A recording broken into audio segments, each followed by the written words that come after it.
15 residential houses sub-county in Kericho West sub-county at a cost of 2.99 million shillings. Goods not delivered, including soybeans, maize soybeans, sunflower, jam, seed sunflower, and cotton seed cake, alleged to have been supplied for Kenya shillings 14,980,640. C. Overpriced goods, including sodas, including sodas for about 500 shillings for about 500 milliliter bottle per 300 and a bale of tissue paper and a bale of tissue paper for Kenya shillings 2,750 per bale of 10 tissue paper bale of 10 tissue papers priced and a hand towels priced 3,000 Kenya shillings 3,000. Construction Prospera Ventures Limited, Prospera Ventures Limited, Pro Construction Limited, Pro without any supporting documents, E.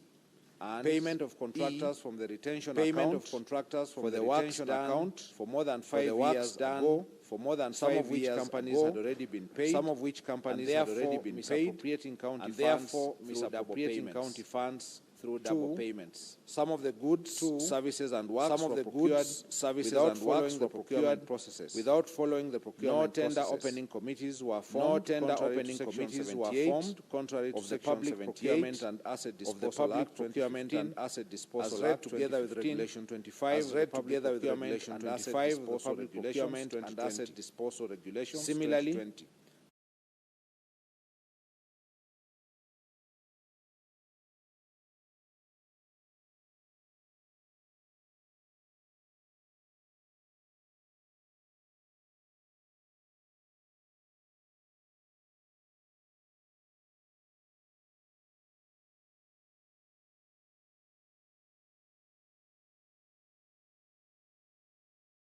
therefore violating Section 54 of the Asset Disposal Act 2015 and Asset Disposal Act together with Regulation 43 as read together with Regulation 43 and Asset Disposal Regulations 2020. 4.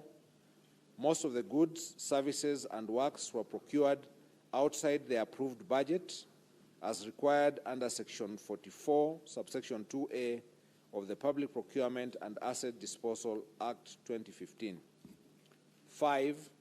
The documents used by the departments were not clear and did not bear references to the procurement requirement, provision of dates, especially invoices generated, and signatures of respective officers. There was therefore blatant violation of the provisions of Regulation 68 of the Public Procurement and Asset Disposal Regulations 2020. 6. No market survey was conducted as required under Regulation 43, Sub-Regulation 4 of the Public Procurement and Asset Disposal Regulations 2020. The contractors therefore supplied goods with exorbitant prices, contrary to Section 54, Subsection 2 of the Public Procurement and Asset Disposal Act 2015. 7.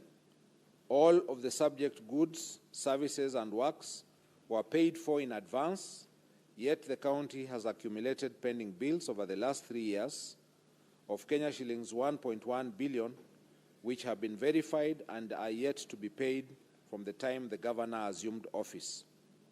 8. The report of the ad hoc committee on the alleged fictitious payments tabled before the Assembly on 5th of August 2024 made pertinent and damning findings and recommendations that point to the deliberate failure to act, neglect of duty, and even conspiracy on the part of the governor, to wit, A. The documents shared with the ad hoc committee by the departmental heads called to testify were not accompanied by the ETIM's invoice. This lends credence to the suspicion that the documents may have been prepared to cover up the theft after the whistle was blown. B. The payments were made in advance before goods, services, and works were delivered or done, and as at the date of the tabling of the report, some of those goods, services, and works remained undelivered to date. C. Documents that were used to process payments bore the signatures that could not be authenticated. Subsequently, certain officers whose signatures appear in the said documents have denounced the documents. D. The gaps highlighted in the report point to serious governance concerns and weak internal controls in Kericho County that the appointing authority, that is the governor, policy makers, accounting officers, and indeed all the officers entrusted to deliver services to the county have failed to do as required by law. E. There was an intention to defraud the county and violations of the Constitution 2010, the Public Finance Management Act 2012, the County Governments Act 2012, the Leadership and Integrity Act, the Powers and Privileges County Assemblies Act, the Public Procurement and Asset Disposal Act 2015. 9. Under Article 179 of the Constitution and Section 30, subsection 3F of the County Government Act 2012, the Governor has the overall responsibility of being accountable for the management and use of county resources. 10. It is a matter of public notoriety that when the whistle was blown on these fictitious payments, the Governor, on 26 July 2025, while attending a function at Kamolok village in Cheboin ward, rubbished the claims and called for stern action against the whistleblower. This shows someone who is either unaware of the happenings in the county or was deeply involved in the scandal. 2. Misappropriation of National Agricultural Value Chain Development Project, NAVCPD funds. 11. On various dates between the year 2023 and 2025, the Governor has violated the provisions of Articles 10, 183, 201, 207, and 208 of the Constitution, and Sections 48 and 159 of the Public Finance Management Act 2012, and Section 30, subsection 3F of the County Government Act 2012, by aiding, abating, condoning, and/or overseeing the massive looting, pilferage, misappropriation, and misallocation of NAVCDP funds amounting to over Kenya shillings 351 million as at 10th June 2025. 12. From the report of the Committee of Agriculture, Livestock and Fisheries and Cooperative Management, Tourism and Wildlife on the implementation status of National Agriculture Value Chain Development Project, NAVCDP, in Kericho County, tabled in the County Assembly on 6th of August 2025, the County Assembly noted the following discrepancies in the use of the fund. A. The expenditure was used for farmers' cooperative societies, found only in 19 of 30 wards in Kericho County. This implies that the funds that were meant for agripreneurs, whose role was to enumerate farmers and organize them into SACCOs, was not adequately utilized. B. Each ward SACCO was meant to get Kenya shillings 1 million, yet the committee found that out of the 19 SACCOs under the program, only 7 have ever received financial support since the inception of the fund. C. It is further indicated in the report that some SACCO received nominal support in kind in form of office furniture and some farm inputs, while others have never received any support. D. Even those SACCOs and farmer producer organizations which received support in kind did not receive delivery notes when the furniture, computers, and other supplies were delivered, and they cannot therefore ascertain the prices, source, and therefore quality of what was supplied. E. The procurement of furniture and equipment under the NAVCDP program was conducted centrally with minimal involvement of key stakeholders. This does not only undermine the principle of transparency in procurement, decision-making, and lack of ownership, but also created room for pilferage and misappropriation of the fund. 13. The office furniture and equipment supplied under the NAVCDP program are largely of substandard quality. There was therefore no value for money and compliance with the Public Procurement and Asset Disposal Act 2015, particularly Section 124, which obligates the procuring entity to select quality and cost-based selection, QCBS method, as the preferred method to be used to evaluate proposals. 14, the manner in which the few projects which were implemented was done shows that they were done without following the project implementation manual published by the World Bank to guide the implementation of the projects. 15, again, the governor shirked his overall responsibility under Article 179(4) of the Constitution and Section 30, subsection 3F of the County Governments Act 2012 to be accountable for the management and use of county resources. 16, there is evidence that the governor has been ordering withdrawals from the fund for reasons other than those for which the fund was created by the donor. Evidence of this shall be availed at the hearing and consideration of this motion. The mover will as well be asking the Assembly to issue an order under Article 195, Subarticle 2B of the Constitution and Section 27, subsection 1C and subsection 2 of the County Assembly's Powers and Privileges Act 2017, compelling the relevant banks where the funds were drawn from to furnish this House with the bank statements showing the withdrawals of the funds from 2023 to date.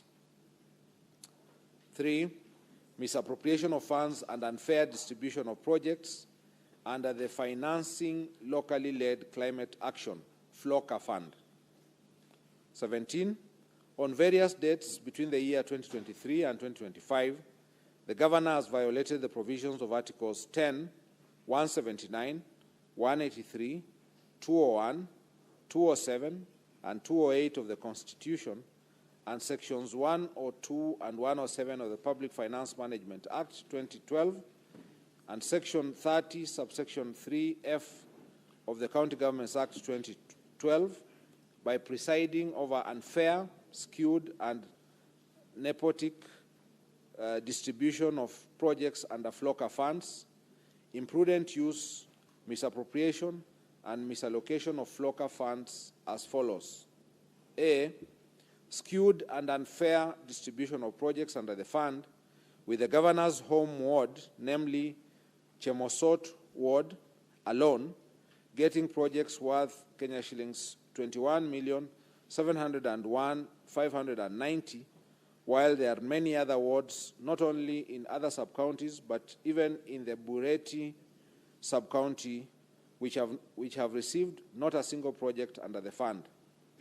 This nepotically skewed distribution of projects under the fund violates the national values and principles of governance under Article 10 of the Constitution, and in particular, the values of equity, non-discrimination, equality, good governance, integrity, transparency, and accountability, the principles of public finance under Chapter 12 of the Constitution, as well as the provisions of Sections 102 and 107 of the Public Finance Management Act, which enjoins the governor to ensure fiscal responsibility and adherence to the values and principles of the Constitution in the management of the county funds. B, the Joint Committee on Water and Sanitation and Environment, Energy, Forestry, and Natural Resources, in their report on the implementation status of FLOCA programs, noted that some projects under the fund, namely Chemomul Water Project in Kabianga, water and environment projects in Seretut, Cheptororiet Ward, Torachtani Cooperative Society Milk Cooling Plant in Kapsaos Ward, Soliat Water Tree Nursery Establishment Project in Soliat Ward, Arndonyo Mare Borehole Water Project, and Lelaitich Water Project in Soliat Ward are marked as 100% complete yet there are either defects in the works, incomplete and substandard works. 18, as a result of this unfair distribution of projects, wards like Cheplanget, Litein, Chaik, Kipchebor, Chilchila, and Kunyak did not get even a single project in all the categories under the fund, namely environment, agriculture, and water. 4, misappropriation of county funds and Equalizer Kazi Mtaani initiative. 19, on or about 31st of August 2023, the governor engaged in gross violation of Articles 10, 183, 201, 207, and 208 of the Constitution and Sections 102, 109, and 110 of the Public Finance Management Act 2012 by launching a program dubbed Equalizer Kazi Mtaani initiative and drawing county funds towards the initiative without a legislation to anchor the initiative, public participation, prior approval of the County Assembly and the Controller of Budget, and prior approval of the Budget and Appropriation Committee's approval. 20, under the fund, a total of Kenya shillings 39 million were paid without proper tendering, local service orders, and for the services which were not delivered. 20, the County Assembly's report on the ad hoc Committee on Kazi Mtaani project pointed out various violations of the Constitution and the law in the rolling out and implementation of the initiative. However, the governor deliberately disregarded the report and it has hitherto not been implemented. 22, the deliberate failure, omission, and unwillingness to implement the report of the County Assembly on Equalizer Kazi Mtaani initiative undermines devolution, the doctrine of separation of powers, and is therefore antithetical to the values and principles of governance under Article 10 of the Constitution, the objects of devolution, and under Article 174 of the Constitution. 5, misappropriation of funds under the Strategic Intervention Projects, SIPs. 23, in various dates during the financial year 24-25, the governor engaged in gross violation of Articles 10, 183, 201, 207, and 208 of the Constitution, and Sections 102, 109, and 110 of the Public Finance Management Act 2012 by overseeing misappropriation of various projects under the Strategic Intervention Projects CIP Fund. 24, for instance, the project for upgrading of Kunyak Dispensary to Health Center, which is a retender project for the construction and renovation of various facilities within the health center by Messrs. Belitra Enterprises Limited for Kenya shillings 44,756,846, a total of Kenya shillings 8,575,186 has been paid for no works done. Indeed, when the County Assembly's Committee on Implementation visited the site, they found that the contractor had only supplied materials, contrary to the Finance Department's report to the Assembly that kitchen and staff house was at walling stage, while the MCH is at slab level. 6, other violations of the Constitution and the law.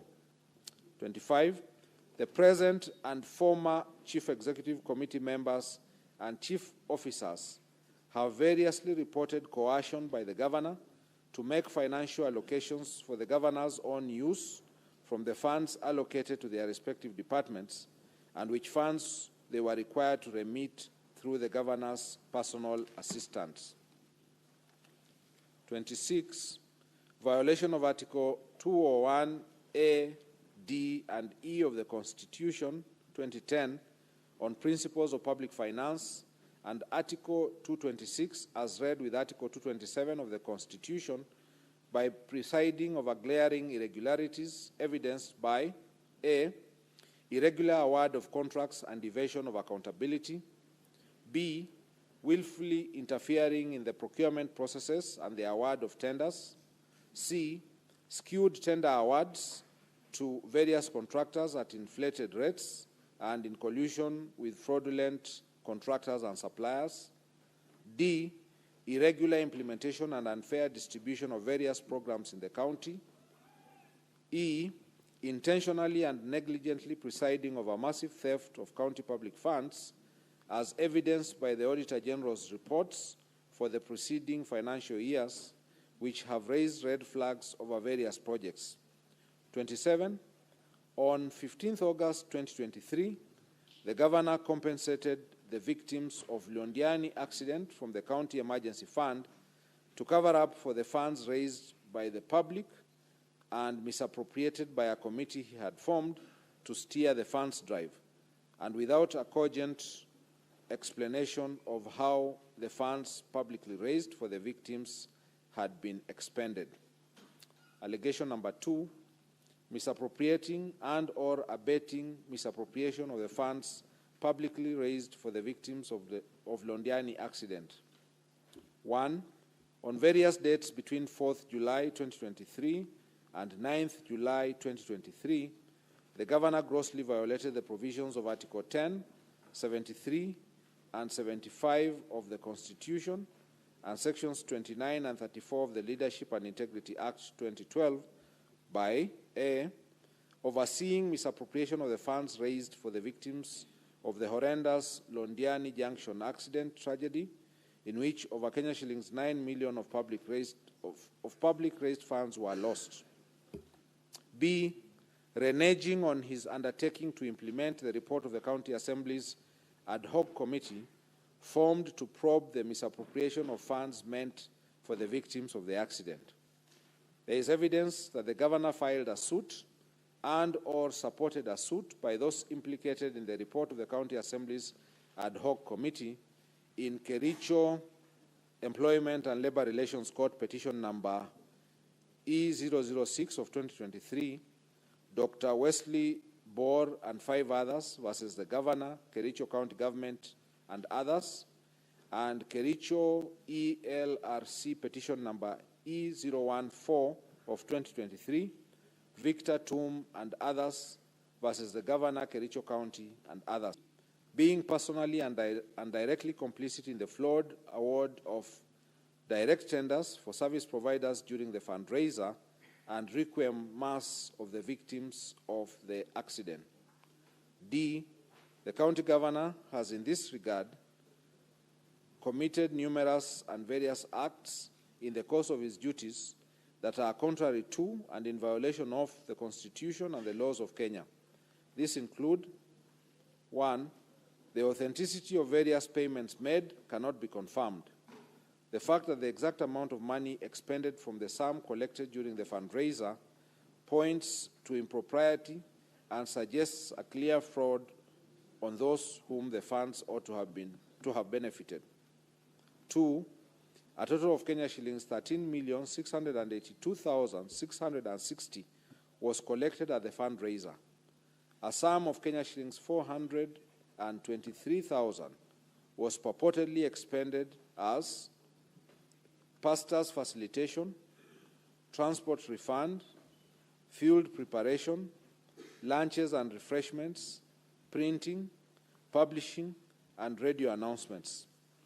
Other payments that were approved from the fund were Kericho County Referral Hospital, Kenya shillings 2,037,524, Londiani Hospital, Kenya shillings 1,534,190, Supertix Limited, Kenya shillings 2,945,000, Supershine Limited, Kenya shillings 411,000, Raise Hotel, Kenya shillings 100,000, County Commissioners Fuel, Kenya shillings 300,000. 3. That when Kenyans from all walks of life voluntarily made contributions to aid the victims of the tragedy, it was never intended or anticipated that the funds would be misappropriated with the blessings of the Governor, who had a higher calling to ensure the money is accounted for to the last coin and on whom the people bestowed their trust. 4. The Governor issued contradictory statements insofar as the use of the funds is concerned. The contradictory statements point to his being complicit in the matter. 5. While the governor is on record indicating that the medical bills for all the victims would be waived and taken care of by the county government, it is clear why money had to be paid out from the fund collected to various public hospitals against the express and unequivocal representations of the governor. E. By his acts of omission and commission, the governor has grossly violated the provisions of Article 75 of the Constitution, which demands that a state officer shall, whether in private or in public, behave in a manner that avoids conflict of interest between personal interests and public or official interests, or compromises public interest in favor of personal interest. F.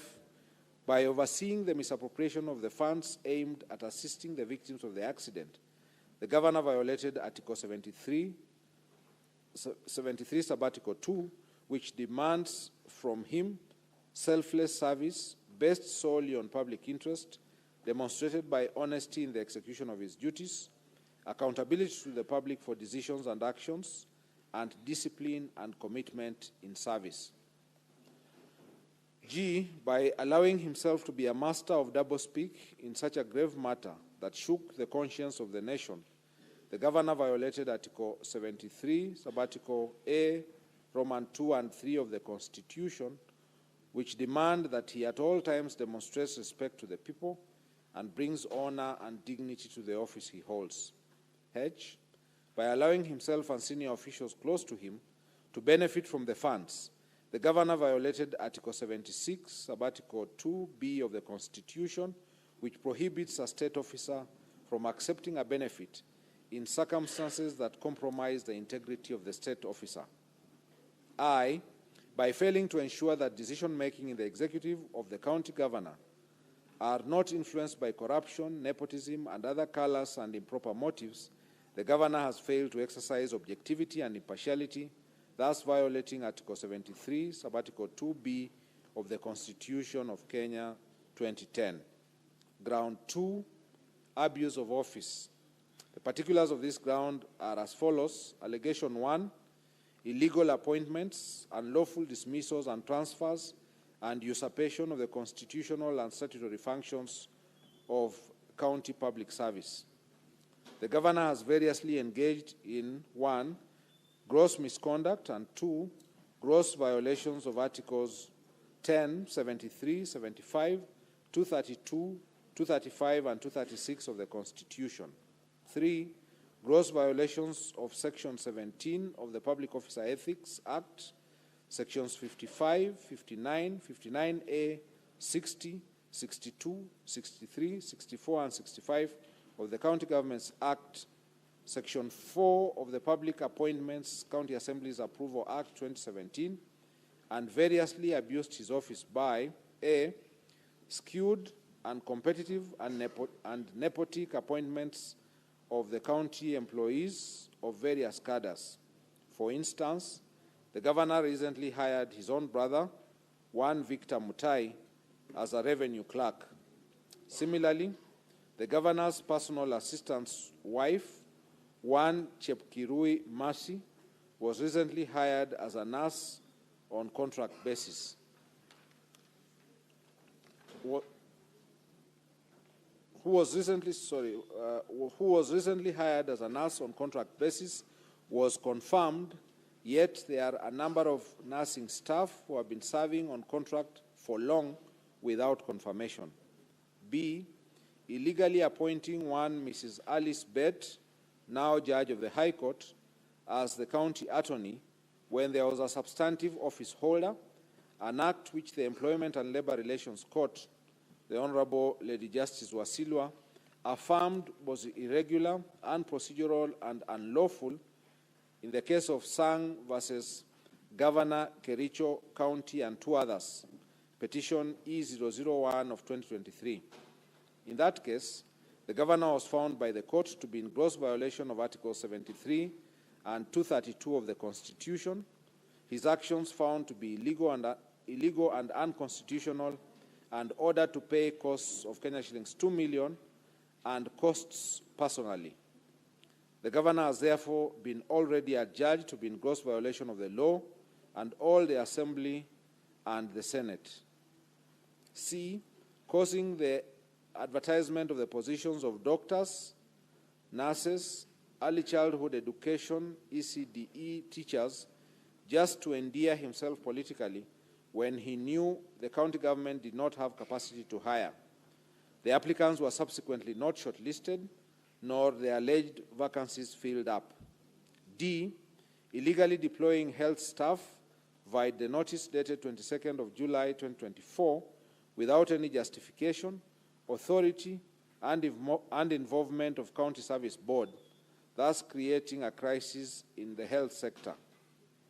E, since his assumption of office, the governor has dismissed a total of 10 County Executive Committee CEC members, 6 chief officers, 2 chiefs of staff, among other senior staff, without any cause or reason, thus exposing the county to protracted litigation and the risk of huge compensation in damages.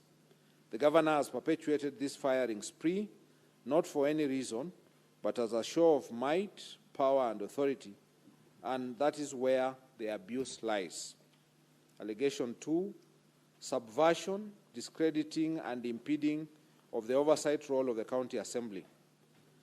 On 3rd September 2024, the governor engaged in 1, gross misconduct, and 2, grossly violated the provisions of Articles 10, 73, 75, 174, and 185(3) of the Constitution, and abused his office by writing to the Speaker, purporting to direct the Speaker on, among other things, the timelines the Speaker should give the chief officers who are summoned by the Assembly for questioning in exercise of the Assembly's oversight mandate. Ground 3, gross misconduct. The particulars of this ground are as follows. Allegation 1, bullying, incitement, vilification of people and county staff. On various occasions, the governor has repeatedly engaged in 1, gross misconduct, and 2, gross violation of the provisions of Articles 10, 73, and 75 of the Constitution, and Sections 29 and 34 of the Leadership and Integrity Act by A, the governor has been operating with impunity as though he is above the law. On the second day of being sworn into office, the governor led a mob to invade a private land owned by one Mr. Josiah Kiplangat Kogo within Kericho town and tore down the fence. The governor has since designated the subject land as an illegal dump site operated by the county government without the consent of the registered proprietor, the National Environment Management Authority NEMA approval, gazettement by the county designating the parcel as a dump site, and in total disregard of a court order issued by the Environment and Land Court in the case of Kericho, in Kericho in ELC petition number E001 of 2022, Josiah Kiplangat Kogo versus County Government of Kericho. The governor has also obstructed the enforcement of the orders by the police administration. The actions are illegal, contemptuous to the authority and dignity of the court and the rule of law, unethical, and demeaning the office the governor holds. Further, as a result of the illegal actions of the governor, the county was condemned to pay the costs. B, none of the dismissed CECs, CEOs, and chiefs of staff and other senior county staff were given fair administrative due process and hearing, thus violating the provisions of Articles 41, 47, and 51 of the Constitution. C, the governor has persistently intimidated, molested, harassed county officers who do not sing to his tune, leaving officers jittery and creating an atmosphere of fear, uncertainty, and despondency in the county, and thus creating a toxic work environment. This violates the provisions of Sections 11 and 13 of the Leadership and Integrity Act 2012. D, the governor has persistently used divisive and unbecoming language which undermines the office he holds, contrary to Section 8 of the Leadership and Integrity Act 2012. And E, the acts of the governor enumerated above have collectively brought dishonor and disrepute into the office of the governor in violation of Chapter 6 of the Constitution and the Leadership and Integrity Act 2012.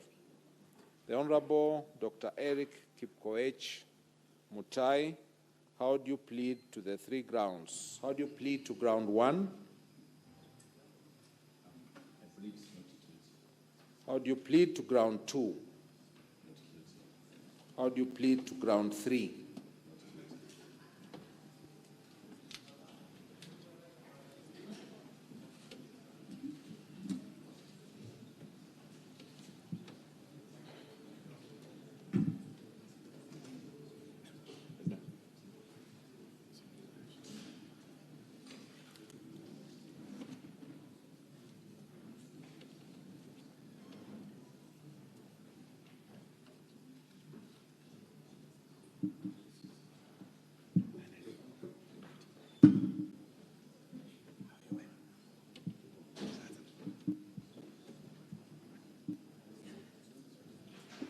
Governor, you may be seated.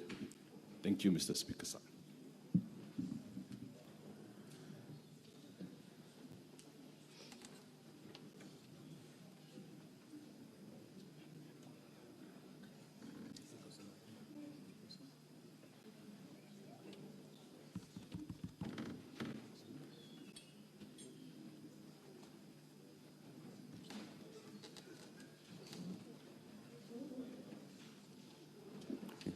Now I'll call upon the County Assembly.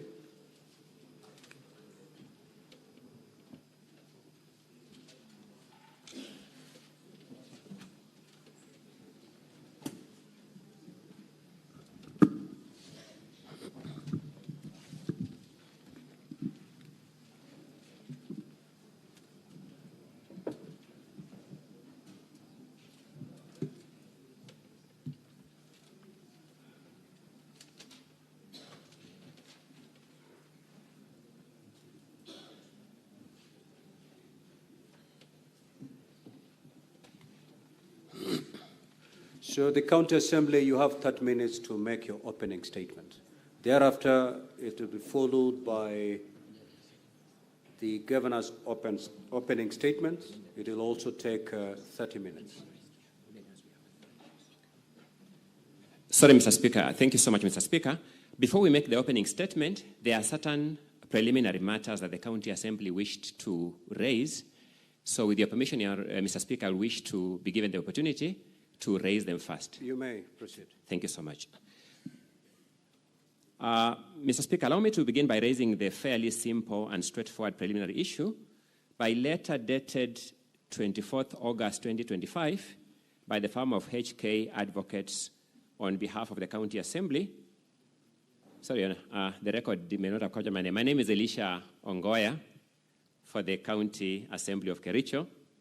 And I think for members of the Senate on light note, Mr. Speaker, who may wonder whether Mr. Mutuma and I are actually on this side, we may say that the Kabrang rule has placed us this side today. Mr. Speaker knows that better than I do.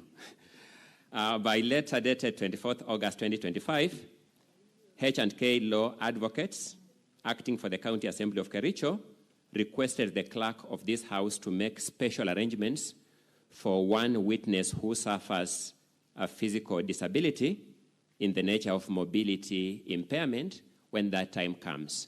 So that we don't struggle at the last minute, I would wish that Mr. Speaker directs that those arrangements be made as and when that witness is required to be put on the stand. Yeah, those arrangements are going to be made. Thank you so much. The second preliminary issue is also relating to another letter dated 24th August 2025 and addressed the clerk of this House. Just for context, you'll notice that among the filings made by the governor in his defense was a notice of preliminary objection, which was brought to the attention of the County Assembly when the documents were being exchanged at the clerk's designated area. In the circumstances, The County Assembly wrote to this House informing it that it will be seeking the leave of this House to file a response to the notice of preliminary objection. I think, Council, that PO hasn't been raised yet. It's on record, but it's yet to be raised. Thank you. So you'll be given an opportunity to make that application once that PO has actually been raised. Thank you. Having said that, Mr. Speaker, the final is a set of documents that we also wish to be permitted to be circulated to the senators. I'll just lay a brief context for this. There are documents which, Mr. Speaker, when you are informing the senators, you drew their attention to the documents that the County Assembly brought to this House accompanying the resolution of the County Assembly. Some of those documents, unfortunately, when we are now preparing the volumes for circulation, because of the number of volumes involved, were omitted among the documents that were delivered, and other documents were also referred to the various witness affidavits, and those documents were also omitted when we were producing the volumes because of the sheer number of volumes that were being produced. If you give me permission, Mr. Speaker, I can then draw your attention to the specific documents so that then you can consider whether or not to allow them. You may proceed. Thank you. Mr. Speaker, you'll remember you read among the documents that the County Assembly presented to this Senate as payment vouchers for the Department of Agriculture. You also read payment vouchers for the Department of Lands and Physical Planning. Those documents, although accompanying the motion and duly presented to the Speaker, were not reproduced in the volumes that have been given to the honorable senators. We beseech you to grant us leave to have those documents circulated among the senators. We also have documents that are mentioned in the various witness affidavits, but which unfortunately were not reproduced when the volumes were being made. By name, we have a staff redeployment memo dated 10th January 2025, an internal memo of the county government of Kericho. We have certain printouts of M-Pesa statements that are referred to in the affidavit of Eric Koech.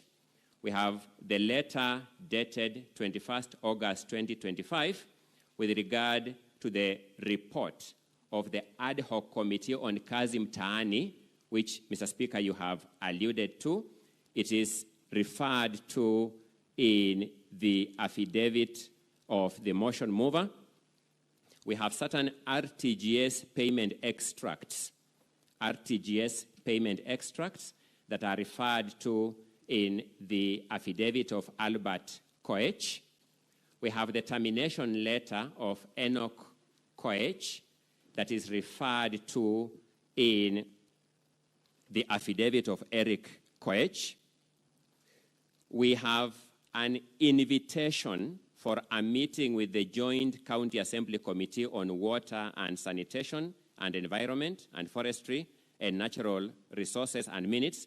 The committee report of that committee, my apologies, the report of that committee is before this House, but only the invitation letter that was omitted in the course of the photocopying. Then we have bundles of invitation letters dated 18th July 2025 to appear before the ad hoc committee of the County Assembly of Kericho on fictitious payments. Again, the report of that committee is already before this House. So the only documents that were omitted were the invitation letters, which we seek that you permit to be presented to this House so that we have a complete record. Then finally, Mr. Speaker, we have certain photographs and an attendant certificate of electronic evidence. The photographs are referred to in the affidavit of Kiprotich Rogoni, and the certificate of electronic evidence is also in that affidavit, but unfortunately, in the course of mass production of the documents, they were omitted. Those documents, Mr. Speaker, we beseech you to allow the senators to have access to them so that we can have a comprehensive view of the situation. The other documents are the ones, as I alluded to earlier, relating to the answer to the PO I would suspend dealing with those ones as directed by the Speaker, and I'll deal with them as and when that PO becomes a relevant issue before this House. My learned colleague should draw my attention to something so that we don't waste time. I'll ask him to just present it to the Senate right away so that the Senate can make a decision. Thank you, Mr. Speaker, sir. For record purposes, my name is Elias Mutuma. I just wanted to confirm that the documents that my learned senior has alluded to have already been supplied to Council for the Governor through email yesterday, and physical copies were delivered this morning. Thank you. Council for the Governor, do you have any objections to that request?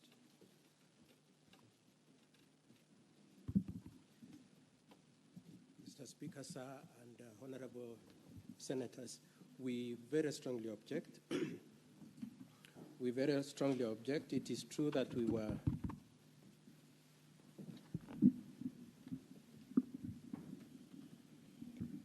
Mr. Speaker, sir, we strongly object to the attempt to introduce new evidence at this point.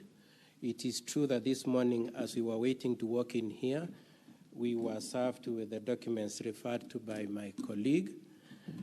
Mr. Speaker, sir, the first point of our objection is that we will not have had an opportunity to have looked at them and to prepare ourselves to respond to them, considering that today is scheduled for hearing.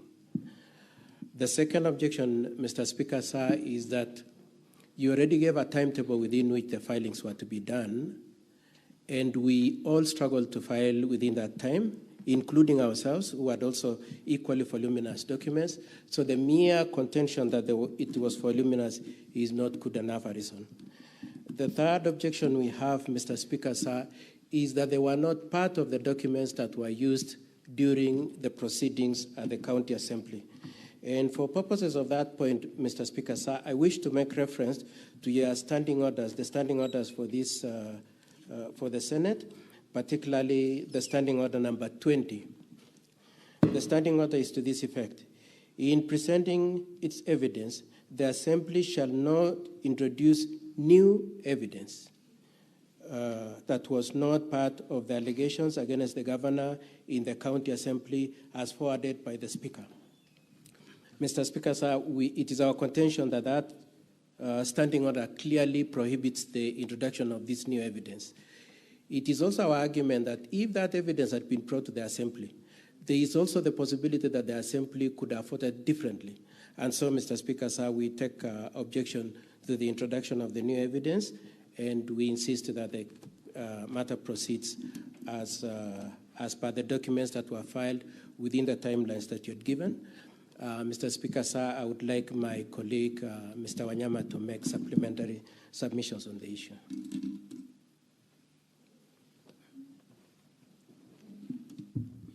Mr. Speaker, sir, the honorable senators, just an additional remark.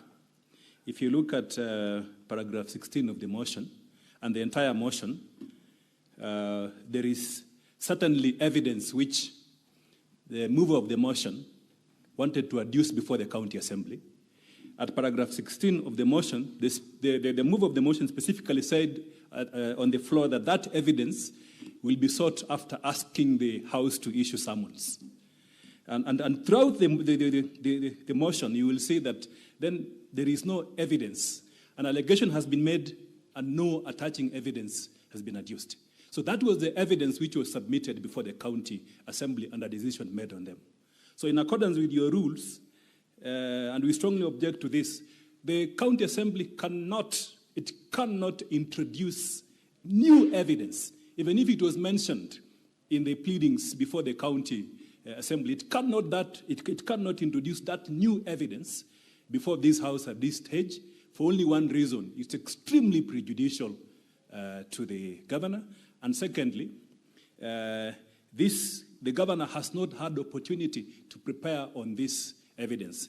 But more importantly, this evidence requires comment from the Governor. And therefore, the right to fair hearing will be severely breached if this evidence, which the County Assembly is now doing a patchwork, is introduced at this stage. And lastly, it will contravene your express, clear, and unequivocal rules that no new evidence shall be introduced on the Senate if they are not part of the evidence submitted against the governor in the county assembly. Thank you.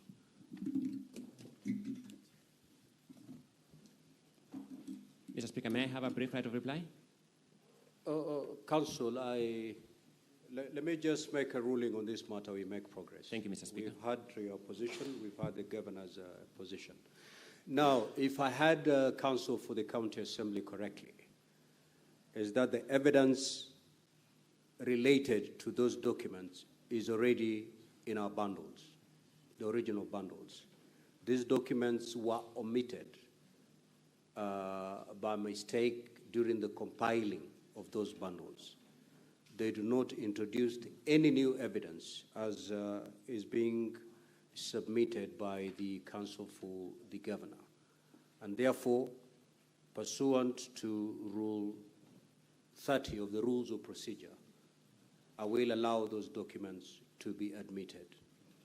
Counsel for the governor, you may take to the stand and make your opening statements. Mr. Speaker, sir, we plenary objection. Although allow me to just make the observation, Mr. Speaker, sir, that much as you have made your ruling based on the premises that they were excluded, though they were part of the evidence, they were not part of the evidence, Mr. Speaker, sir. These are new documents that have never been part of this case. The nearest you could say is that they were referred to or they were alluded to in the charges, but they have never been part of the evidence. Mr. Speaker, sir, we filed a notice of intention to raise a preliminary objection, and the same was part of the filings we did within the timeline you gave us.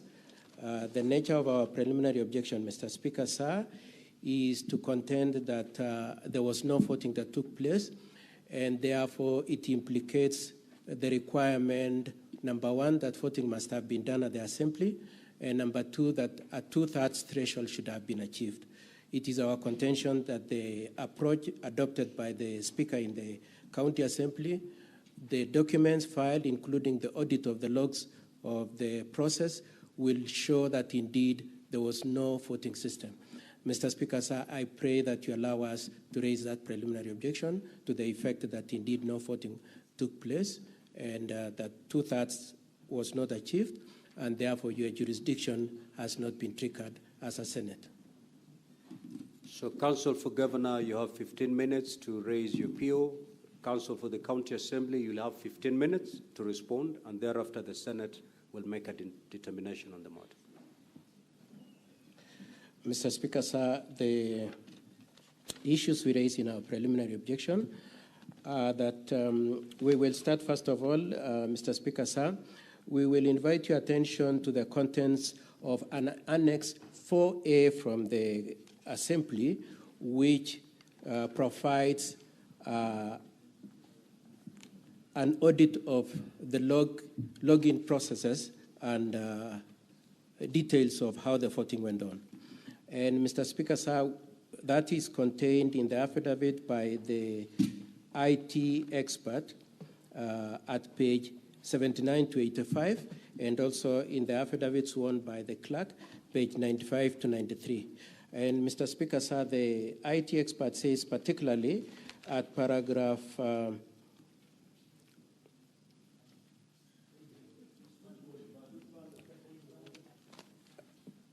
it is volume 2. Volume 2. What is your issue, Senator for Nairobi? Volume 2 of the County Counsel Assembly. for Governor, just hold and pause the time for the Governor, please. Yes, Senator Sifuna. No, Speaker, we've been through this process many times, and these are experienced lawyers. Part of the thing they should do before they start is to introduce to the Senate their documents. You can't just refer to documents, and we have volumes upon volumes here.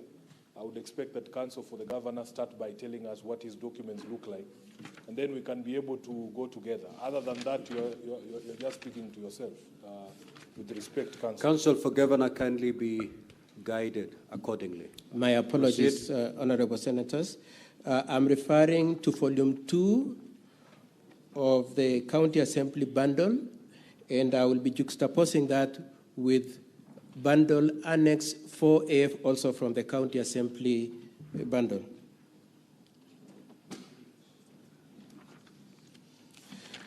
Mr. Speaker, sir, our preliminary objection, the first point I wish to address is what has been referred to by the IT expert, and that testimony, his affidavit is at page 79 to page 89.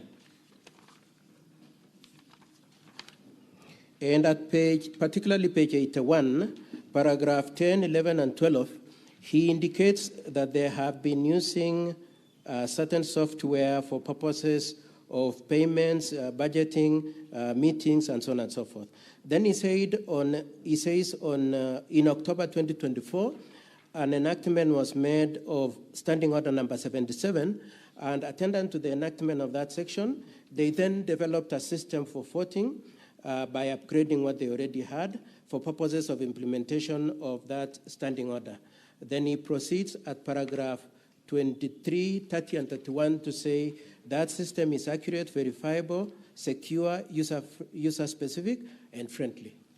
And Mr. Speaker, sir, that's where our preliminary objection lies. We would like to say, first of all, if it were a specific, if it was tailored to meet the intention of that standing order number 70, the standing order number 70, standing order number 77A requires that in the event an MCA chooses not to vote, then it must be deemed to have abstained. Mr. Speaker, sir, when we look at volume 1 of the Governor's Bundle at page 98 to 101, if we could look at that. The Governor's Bundle, page 98 to 101 to 106. It is the bundle is pink in color. It will be noted that if indeed it was tailored to meet the intentions of Standing Order number 77, then it should also have complied with the detail of 77.8, which says that any MCA who has not voted should be reflected as having abstained. You will notice at page 98 that the votes reflected in that report says 33 voted and there was 0 abstain. However, when you juxtapose that, if we could go again to the volume 2 of the Assembly's bundle, you will find an affidavit by the clerk of the county assembly at page 90 to 93, and particularly at page 90, at paragraph 17 at page 93, the clerk is very specific that there were 47 MCAs in the assembly on that date. Now, our case is that the 18 MCAs did not vote at all, and we have produced those affidavits. And those affidavits of the 18 MCAs I will provide in a minute. But let me just make this first point I was making, being that if the system that they say was tailored to meet the intention of Standing Order number 77, then 77.8 requiring that it should reflect abstention, then should have reflected 18 MCAs abstained, or in the alternative, if it were to be the case which we contest, if it were to be the case that 33 voted, then it should have reflected that 14 of them abstained. And so that's our first attack on that pretense that there was any voting that happened. It is our contention that just a piece of paper was prepared. The second argument we make is that 18 MCAs did not vote, and the maximum number of votes that system should have reflected should have been 29 votes. And the affidavits that we have produced for purposes of supporting that proposition, Mr. Speaker, sir, are at page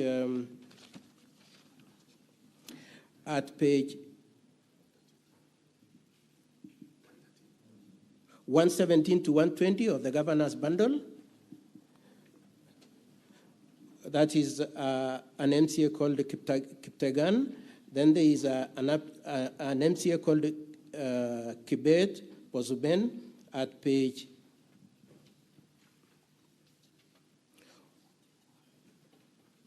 121 to 122. Then there is Amos at page 125 to 127. Then there is Edna and Martin at page 128 to 131. Then there is an MCA whose nickname is Broker at page 132 to 134. Then there is an MCA called Gabriela at page 135 to 1. I was just struggling with the 15 minutes I was given, Honorable Senators. Then there is an affidavit sworn by one Gabriela, Honorable Gabriela at page 135 to 137, and an affidavit sworn by all the 18 jointly at page 113 to 116. In the same set of the documents, we have shown how they have already reported to the DCI for purposes of investigation of the impersonation of their votes. Mr. Speaker, sir, may I indicate that all the 18 MCAs are our witnesses, and we intend to call all of them, probably 17 or the 18. And Mr. Speaker, sir, and Honorable Senators, it is our contention that indeed, to the extent to which 18 of them did not vote, the representation that the 3 MCAs voted is inaccurate. It should have been only 29 MCAs.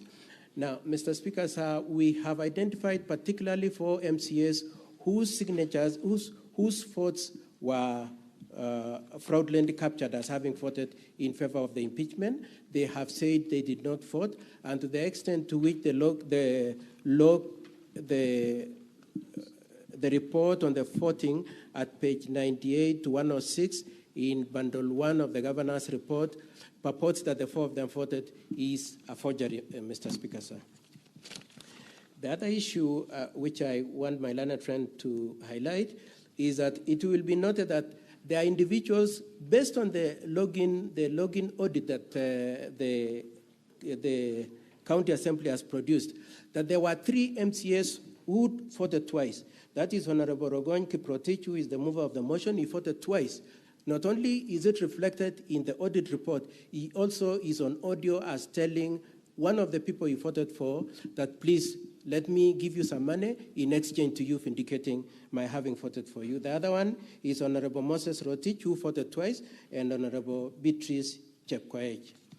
The other issue we wish to advance, Mr. Speaker, sir, and Honorable Senators, is the standing order enacted by the County Assembly itself, Standing Order number 77-4, which requires that when you implement the use of electronic voting, then the MCAs will be allowed, and I want to put emphasis on these 2.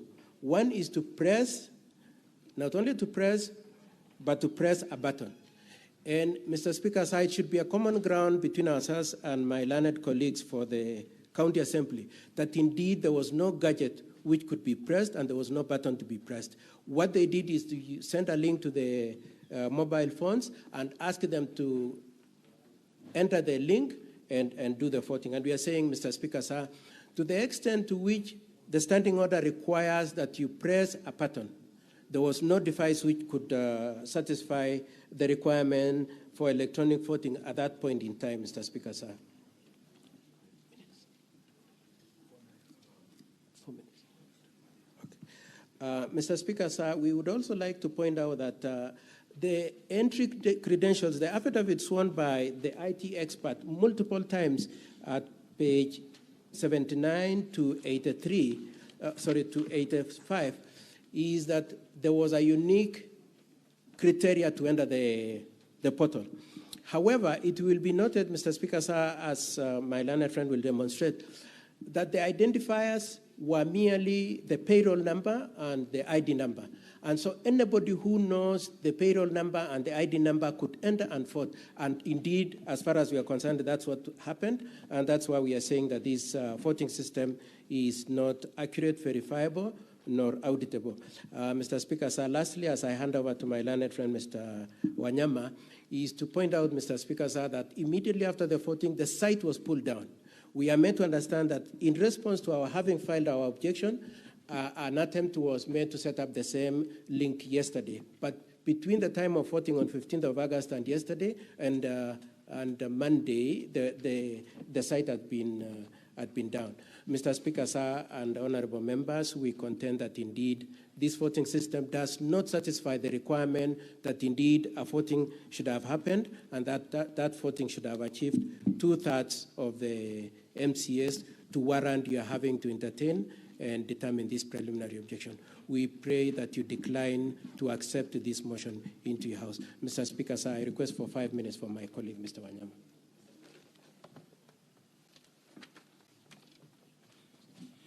Yeah, Mr. Speaker, sir, honorable senators, there is a thorny issue which is creeping from our motion. The Kericho County Assembly has 47 MCAs. The documents submitted by the County Assembly show 33 voted in favor of the motion. There are 18 MCAs before this House who say that they never voted for the motion. So outside the legalities, the Senate can determine that question factually by asking all these 18 MCAs whether they voted for the motion or not. Because Section 33, Paragraph 2 of the County Government Act, it's what gives this House the powers, the jurisdiction. So we submit that there is no proper motion before the House because of that question. It was not supported by the requisite 2/3 majority as required by the law. And why? Mr. Speaker and honorable senators, allow me to invite you to look at Volume A, Volume 4A of the County Assembly documents, because this is where the explanation comes in. Volume 4A of the County Assembly documents. Now, the County Assembly said that they used a system. They used a system which they were deploying for the first time in this voting, a system. How would an MCA access this system? You will need your IPPD number, your payroll number, and your ID number to access the system to vote. I myself, yesterday, I attempted to access this system, and I was able to access the system which they had put after pulling it down, and I was able to vote using the IPPD number and the ID number of MCS. The IPPD number is available in Volume 4A of the document. Volume 4A of the document, and allow me to just show you the...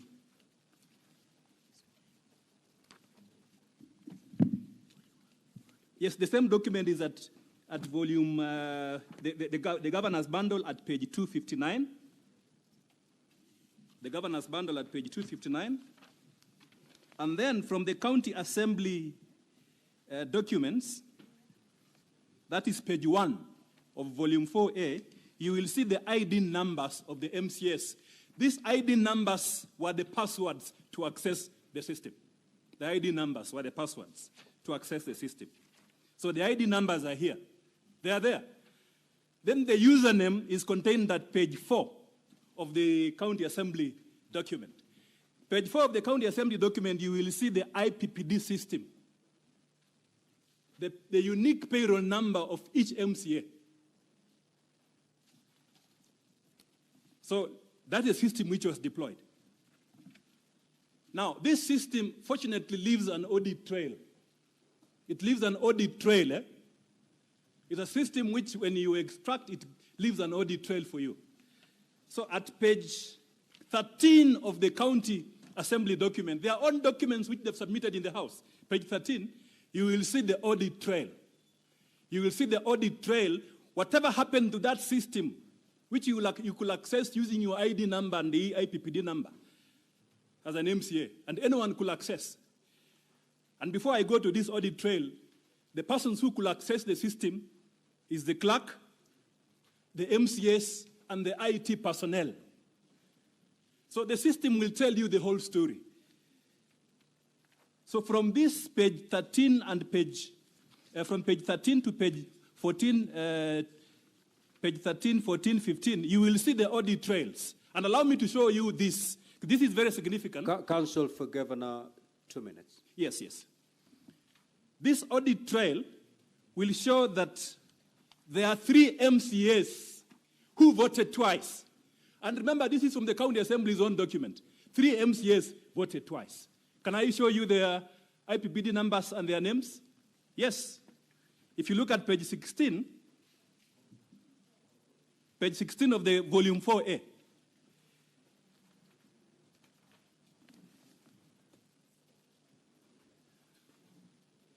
You will see that an MCA at number 12 from the bottom, you will see the credentials of an MCA, the IPPD number, the payroll number of an MCA, which is 202-002-51726. These are the credentials based on the County Assembly document, the IPPD payroll number, the credential of an MCA known as Moses Rotich.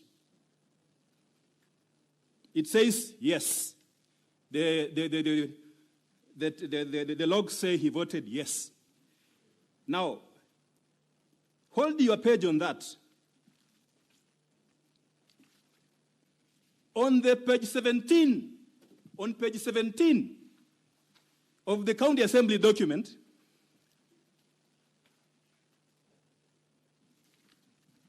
look at the same IPPD number. It is the same, of the same person.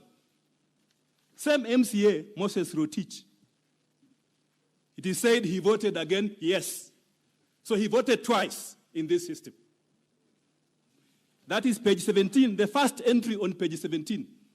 The first entry at the top there is the same entry. The same IPPD number of the MCA who is appearing on the call logs as having voted twice. That is, it appears at page 16 and page 17. Page 17, the first entry.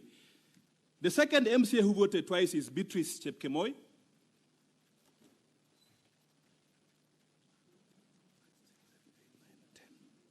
On the 9th line, at page 16, on the 9th line, page 16, Mr. Speaker, sir, on the 9th line at page 16, you will see an MCA voting yes. And the credentials, as you can see there, the IPPD number is 202, again 202. 96089. This MCA is based on the County Assembly document. We can identify the name is Beatrice Chepkemoi, voted yes. At page 17, on the 4th line, Mr. Speaker, sir, on the 4th line, you will see that line 6 is 202, again 202, 96039. These are the credentials of a gentleman known as Honorable Kiprotich Rogoni, the mover of the motion. And he voted yes. Now on page 17, line 7. Line 7, the same credentials of the same mover of the motion, the MCA. You can see the number. Again, it says voting yes. So that from these login trails, we have counted 36 from these reports, which the County Assembly has submitted as the evidence. There are 36 yes votes from the audit, from the login trail, 36. But as part of the demonstration of fraud, they were able to say that only 33 voted yes. But the answer is that from their own document, which they have submitted in the Senate, 36 MCAs allegedly voted for this motion. And some were voting twice. Secondly, from this system audit trail, you can see there were 47 attempts to log in at that time. The major attempt was done by a gentleman known as Peter. Of course, not myself. Peter attempted to log on this system 7 times using the ID number, using the IPPD number of the MCS. You cannot see it, Mr. Speaker. You can't see the ID number because the ID number was the password. So you cannot see it. Instead, you will see the IPPD number. So you can see a gentleman known as Peter has attempted to log in 7 times. And the login trail will indicate that there were 47 successful login attempts. And then, this is maybe the second last point as I sit down. The technical people, while this system was running for voting, the technical people accessed this system 2 times. And allow me to just point out the last one at page 17 down there. At page 17, the second last entry on page 17, you will see log user admin. It's the same log user, then accessing the system again. At the end of it, And then at page 15, because this is in the middle of voting, at page 15, line 4, you will see the admin accessing the system. So our point is that, and then if you do, Mr. Speaker, if I have time, I will tell you, I'll actually show you that there are some MCAs who, or not really MCAs, persons who were able to access the system, because the voting duration was between 14 and 45 seconds. You log in, it shows that you have logged in, then you log out. For between 14 and 45 seconds. But there are some persons who access the system for more than 2 minutes. They just logged in and then they were there throughout. We're wondering what they were doing in the system. And then lastly, there are persons, if you look at page 13, when the voting is now about to come to an end, at entry number 7, you will see an MCA who had voted, but then access the system. You can see a login attempt. They have accessed the system. And then they never left the system. So the question that we are asking is really peremptory as I wind up my submissions on this inquiry. Is this system secure? Is this system based on this evidence accurate? We have an affidavit of an MCA who said that someone else voted for him. If I, as an advocate, can access the system and vote, so what about persons who have knowledge to the system, including the user developers? They say this system was developed by the IT department internally. And remember, it was being used for the first time by the county assembly on a very serious matter which has heavy constitutional implication. That is the impeachment of a governor. So we are asking, is this system accurate? Is it verifiable? So in our submissions, and we conclude this by saying, because we have laid basis of fraud, a fraudulent pattern by the persons who are in charge of this system, and because the 17, 18 MCAs are here, this Senate, being a house of record, has an ultimate responsibility to inquire on that question now as part of the preliminary inquiries and vote on it. Ask all these MCAs. Mr. Speaker, if you remove your 47... time is up, Counsel for Governor. Thank you. You are repeating yourself, basically. Thank you, Mr. Speaker, sir. I will sit down. Counsel for the County Assembly.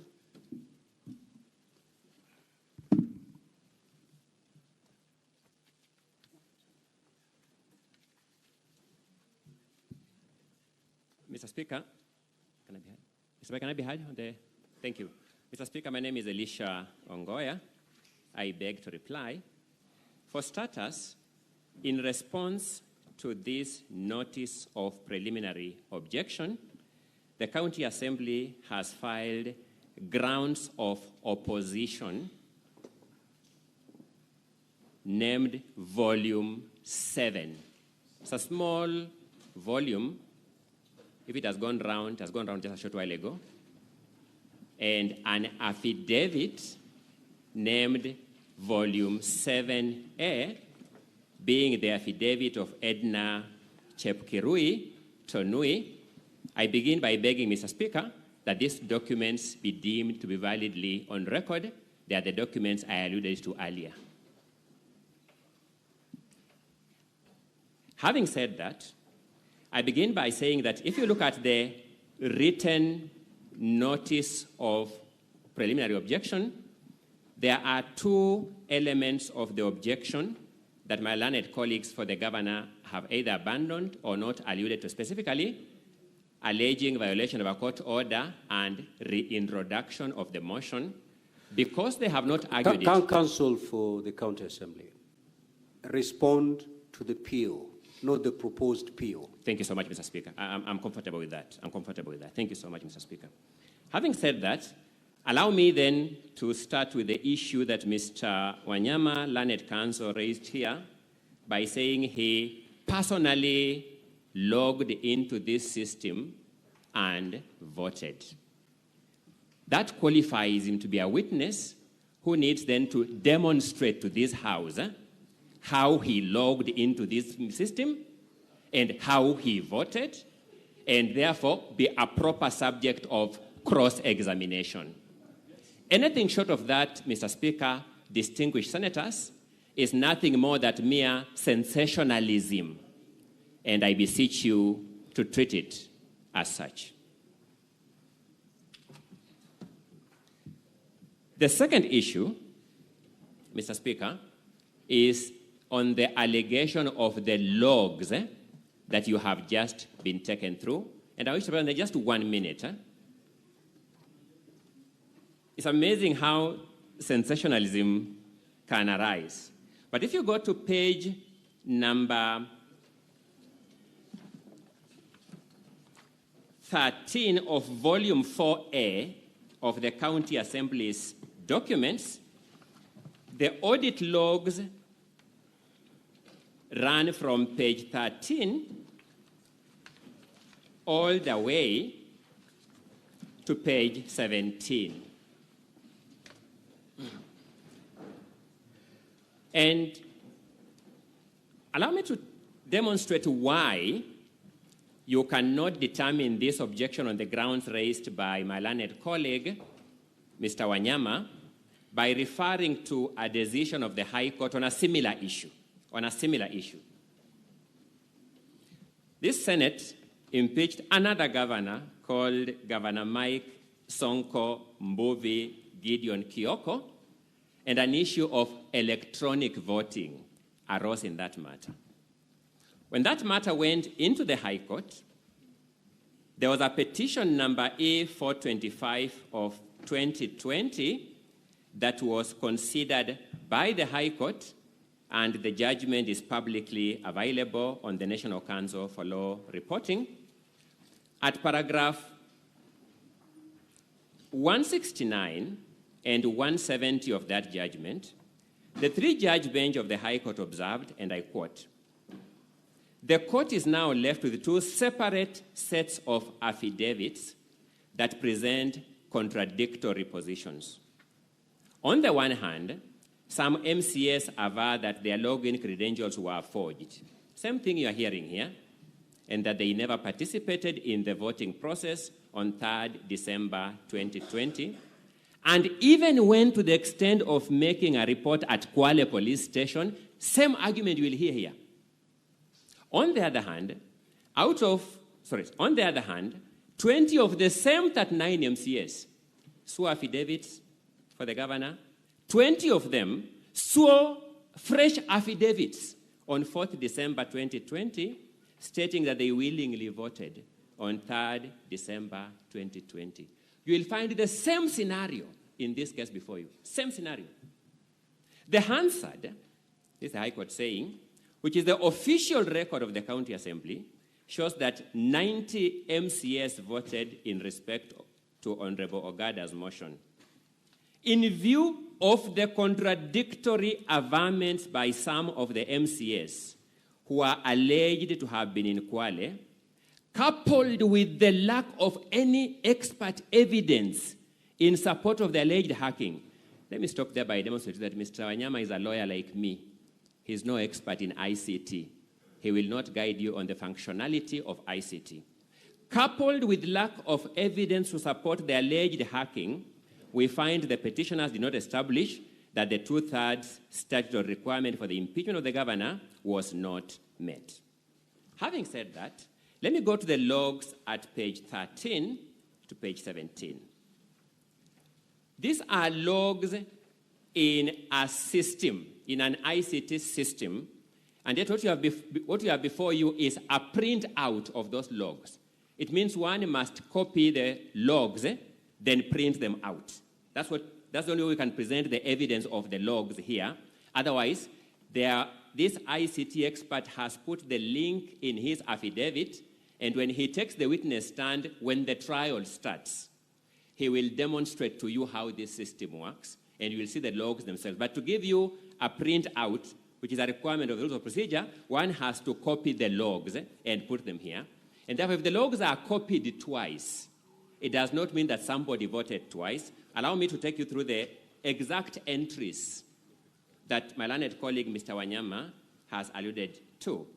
At page 16 is a log called at 15th of August 2025 at 19:25:29 hours, 7:15 p.m. and 29 seconds. He alleges that there is a vote cast by that IPPD number. And you go to page 17, you see where he's alluding to at the first line, 15th August 2025 at 9:15:29, vote cast by that IPPD number.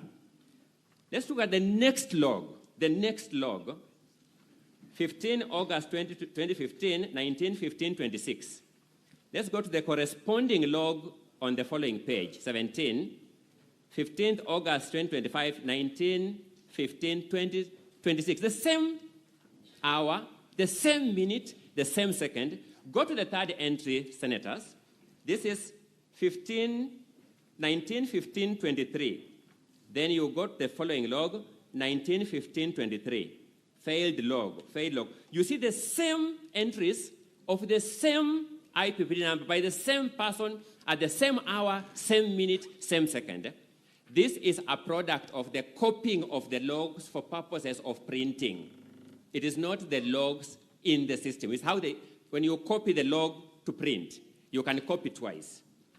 The results of this election, which my landlord calls Roll 5, are at pages 21 to page 26 of volume 4A. My apologies, not 26, 28. The results are at pages 21 to page 28. And if you go to page 22,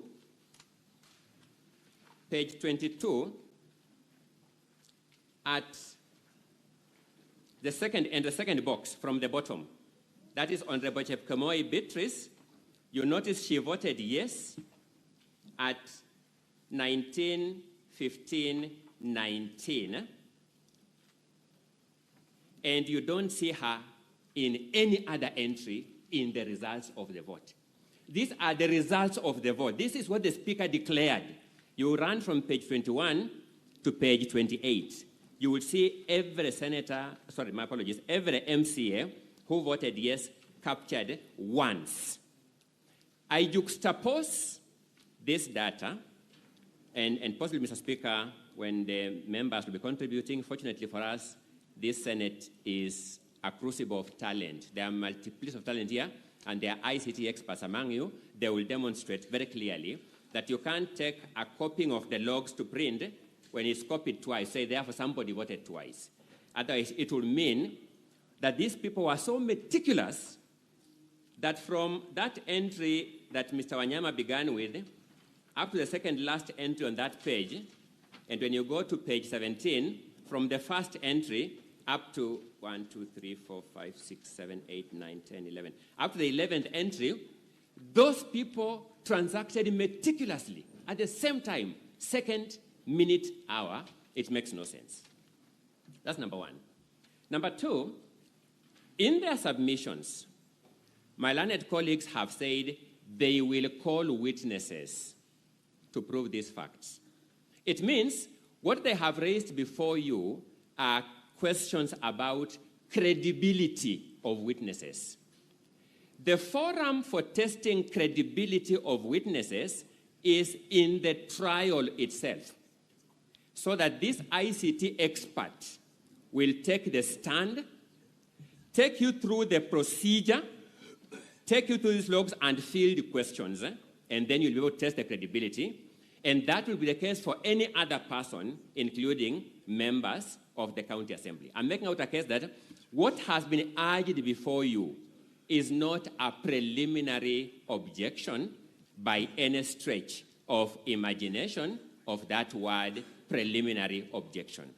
These are contentious, convoluted matters of law, which even you have seen. My learned colleague, Mr. Wanyama, wishes to convert himself into a witness and also tell you how he participated in this voting process himself. We have no problem with that, senators.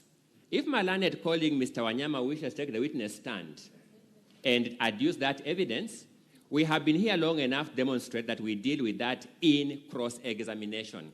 It is the only tool known to law for testing veracity of evidence. Allow me then to go to the standing orders. Standing order number 77 of the Kericho County Assembly standing orders is the operating standing order for this process. I will also briefly allude to standing order number 83. Standing order number 77 provides that unless the Speaker For the convenience of the assembly otherwise directs, voting on a division in the assembly shall be by electronic voting. So that the first grievance that my learned colleagues for the governor are raising is, why did the speaker comply with standing order number 77? That's the essence of the objection. 77.3 provides that during electronic voting, members shall cast their votes by pressing either the yes, no, or abstain button. I sat here and I listened to my learned colleague, Mr. Katwa Kigen, most polite colleague that I know, very courteous colleague that I know, saying that the word button means a manual button. A manual button. Technology has evolved. And when an electronic system prompts you with the 3 electronic buttons, yes, and you press it, no, and you press it, abstain, and you press it, I respectfully submit you have pressed a button. So partly, again, this objection was based on a very manual Anton, and I don't know how much more I can say about that, but I think, Mr. Speaker, Senators, that's the best I can do. To say that because Kericho County Assembly has technologically advanced, that people can press electronic buttons as we do with our M-Pesa smartphones, we admit yes or no or cancel without pressing a manual button in our ATM machines. The ATM machine prompts you. You select bank statement, select withdrawal, select electronically on the screen. To say that because Kericho County Assembly is at pace with that technology, we must therefore fault it. It will be a sad day in the history of governance of this country if, so Senators, you have been told that certain MCAs have sworn affidavits distancing themselves from the vote. We have demonstrated that this is not a new game in town. Number one, that happened. The court determined the Hansard is the authoritative source of information. The only way to counter that is when those witnesses come here in the trial itself and their evidence is tested. But number two, when you finally look at Volume 7A, this is an affidavit of one of the said 18 MCAs denying swearing those affidavits that the governor has brought before you. One of them sworn an affidavit is here before you. Distinguished Senators, can we resolve this matter without putting the actual people on the stand at the trial to resolve that matter? I submit respectfully that's impossible. Mr. Speaker, I know my time is up. May I just get 2 minutes to sum up my argument? Mr. Speaker, my apologies, my time is up. I want to just get some 2 minutes to sum up the argument. 2 minutes. Thank you so much, Mr. Speaker. So, Mr. Speaker, what are we saying in a nutshell? In a nutshell, we are saying that there is a witness affidavit supported by documents running from page 1 of volume 4A, running from page 4 of volume 4A to page 44 of volume 4A, giving you an audit trail of this voting process. Nothing can be a clearer explanation of a verifiable and accountable system of voting than a system that generates this kind of audit trails. So you can't fault a system that can generate this volume of audit trails and say it is faulty. Number two, you have been told that these MCAs are not technologically advanced and could not vote. Pages 1 to page 3 of that volume 4A is evidence of Kericho County Assembly buying for these MCAs laptops to technologically enable them way back in September 2024. Way back in September 2024, and therefore the Assembly has done its part. What is the correct approach to this objection, Mr. Speaker? I suggest that, Mr. Speaker, the matters raised in this objection be subsumed in the trial. These matters be tested through the trial, and these matters be determined as part and parcel of the questions of fact and law that this Senate shall deal with at the voting stage of this motion. I respect Mr. Speaker, and I rest the County Assembly's case. Counsel for the Governor. Now, Honorable Senators, pursuant to Standing Order 34-2A, I will allow not more than 15 minutes from 1 p.m. to enable the Counsel for the Governor to respond to what has just been submitted to by the team from the County Assembly. You may proceed. You have not more than 15 minutes because the House must rise at exactly 1:15. You need not take the entire 15 minutes. You may proceed. Mr. Speaker, sir, the first point we wish to observe is that in response to our preliminary objection, one of the issues we raised in our preliminary objection is that the entry credentials, being the use of an ID number as a password and use of payroll number as username, has not been contested. And the emphasis in it is that those two particulars are publicly available. Anybody who works with the county can easily access the ID number and the payroll number, and therefore it should have been possible. Indeed, it happened that other people intercepted the system. And these buttresses the arguments made by my learned friend, Mr. Wanyama, when he pointed out somebody called Peter and others who logged in, including the admin who in the audit report is indicated as having entered, whilst it is the clerk who is said to be the admin of the system. The second argument, Mr. Speaker, sir, I know my learned friend for the County Assembly has tried to belittle the point we are making about the issue of the button and pressing. And Mr. Speaker, sir, and honorable senators, if it was intended that you can use electronic means and not necessarily a device that is secure, then even the Senate would have otherwise had to use a different system. It would have, in place of requiring, first of all, you will recall that the enactment of that Standing Order number 77 was made in October 2024. It is hardly a year ago. And so if the Kericho County intended to be very electronically advanced, then they should have, in place of using the word button, said we will use a link to vote. If it was intended that they should not necessarily press but click to vote, then they should have used the word in that Standing Order number 77.3 to say we will vote by clicking, not press. Mr. Speaker, sir, I insist that the intention of Standing Order number 77.3 was to ensure that there is an accountable, responsible, and verifiable voting system. Mr. Speaker, sir, my learned friend, in response to the arguments we've made in respect to Standing Order number 77, has invited your attention to Standing Order number 80. And he puts emphasis on the prerogative that the Speaker has in allowing the use of electronic voting. In reaction to his invite to you to make reference to Standing Order number 80, we would like to invite you to the Standing Order that is immediate before the one he has referred to, Standing Order number 80, being Standing Order number 79, which says that if MCS insist that they want to vote by roll call, then the Speaker has no choice, provided they are by more than 5 people, is supported by up to 5 people.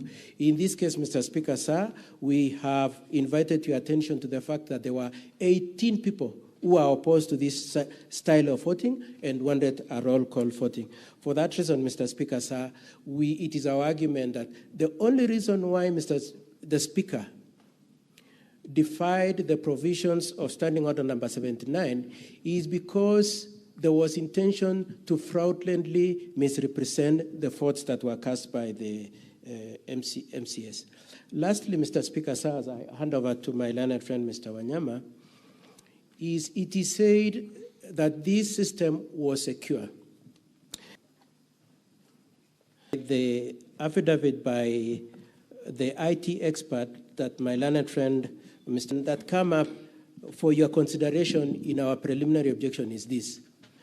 Can we determine for a fact that the 4 MCAs who say they didn't vote indeed voted? And Honorable Senators and Mr. Speaker, sir, it is my submission that the only way we can determine that is to determine whether the link was sent, voted using his number that the link was sent to.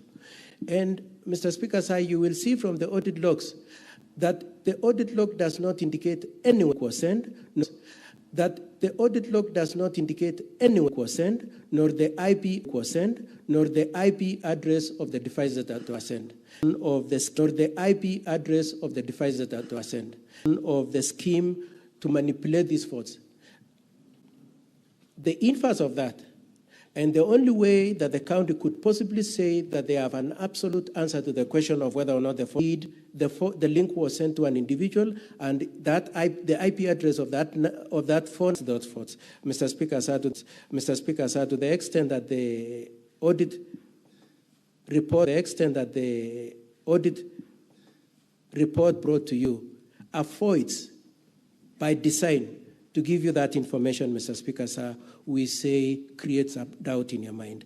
In closing my part of my submission as I hand over to my learned friend, Mr. Speaker, sir, this is our argument, that indeed there was no voting, and therefore the threshold of 2/3 was not achieved. But as a rider to that argument, Mr. Speaker, sir, and the honorable senators, it is our argument that even if, as my learned friend says, there is a possibility that this system was okay, if there is doubt in your minds that indeed this system might not have been foolproof, if there is doubt, that is enough reason for you to decline entertaining and determining this motion. For all those reasons, Mr. Speaker, sir, and honorable senators, basis that you are not satisfied that indeed there was a motion that was properly considered, that it was properly voted for, and that the purport that it was properly voted for, and that the purport that there were 33 MCAs supporting the motion has been achieved.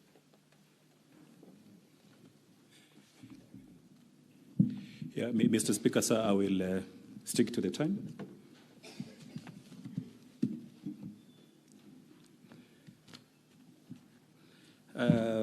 Just in quick rebuttal, I would like to invite the honourable senators to look at the governor's response at page 113. My colleague, Mr. Ngoya, talked about 1 MCA. That's the governor's response, page 113. The governor's response, volume 1. At page 113. The governor's response, volume 1 at page 100. MCAs in the county assembly, at least the threshold requires that 32 of them vote in favor of the impeachment motion. Now, at page 113, it is true what Mr. Ongoya has said, that 1 MCA has sworn an affidavit. Principally, they jumped ship, swore an affidavit saying that they didn't meant what they said. But there are 17 other MCAs who have evidence in support of the PO at page 113. 17 MCAs. Ultimately, this is a process that follows the law. The Constitution is the Senate is a house of record, house that follows the Constitution, follows the law and the standing orders, and looks and listens to the evidence. So what is the evidence that I am showing you here? At page 115 is the evidence of 17 MCAs who have said they never supported the motion. So what does it mean? Do we have contrary evidence to rebut the cogent allegations by these 17 MCAs? If you do a quick calculation, minus 47, minus the 17 from 47, how many numbers do we have? We have 30. Does 30 meet the threshold in section 33, 2 of the County Government Act? The answer is definitely not. Do we need to wait for this person to be subjected to trial the way Mr. Ongoya has invited? The answer is no. The evidence is before the Senate to determine the issue. What about the logs? We are relying on the logs given to us by the county assembly. They are the ones with access to the system. They printed it out and submitted to the Senate.